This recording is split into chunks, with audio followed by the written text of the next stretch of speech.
Shin Tae-yong mengaku puas dengan gaji yang ia terima bersama timnas Indonesia. Sebagai informasi, Shin Tae-yong resmi menjadi pelatih timnas Indonesia sejak awal tahun 2020. Kontrak pelatih asal Korea Selatan itu lalu habis pada akhir tahun 2023. Shin Tae-yong sempat mendapat perpanjangan kontrak beberapa bulan karena timnas Indonesia dan timnas U23 Indonesia memiliki jadwal tampil di Piala Asia pada awal tahun 2024. PSSI kemudian memberikan target kepada Shin Tae-yong. Pelatih berusia 54 tahun itu harus membawa timnas Indonesia lolos ke 16 besar. Untuk timnas U23 Indonesia, Shin Tae-yong diminta meloloskan timnya sampai 8 besar.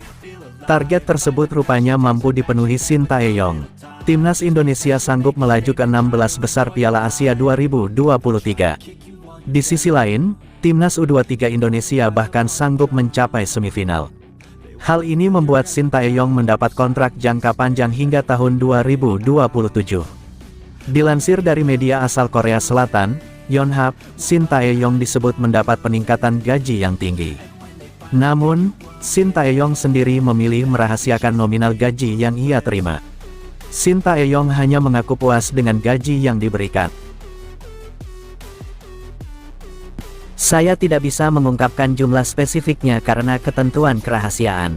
Tapi saya sangat puas, kata Shin Tae-yong.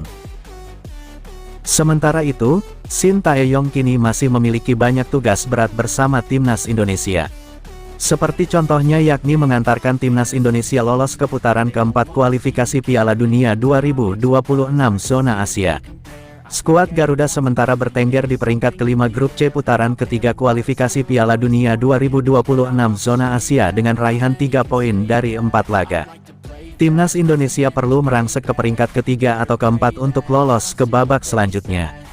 Kabar baiknya, jarak timnas Indonesia dengan dua tim di atasnya hanya 2 poin saja. Shin Tae-yong mengekspresikan kepercayaan diri meloloskan timnas Indonesia ke fase keempat kualifikasi Piala Dunia 2026. Saat ini timnas Indonesia sedang mengarungi fase ketiga kualifikasi Piala Dunia 2026. Untuk sementara skuad Merah Putih menduduki peringkat kelima dengan 3 poin dari 4 laga.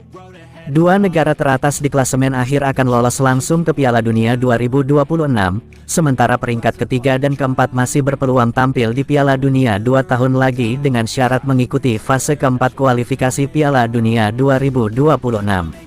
Sedangkan negara yang berada di posisi 2 terbawah dipastikan tersisih. Target menghuni posisi ketiga dan keempat sudah diusung PSSI sejak kelolosan timnas Indonesia ke fase saat ini. Menyadari kekuatan yang dihadapi adalah negara-negara papan atas Asia, menempati peringkat 1 dan 2 bisa dibilang muluk-muluk. Untuk itu yang dirasa masuk akal adalah mengamankan peringkat 3 atau 4 agar harapan masuk Piala Dunia tetap terjaga.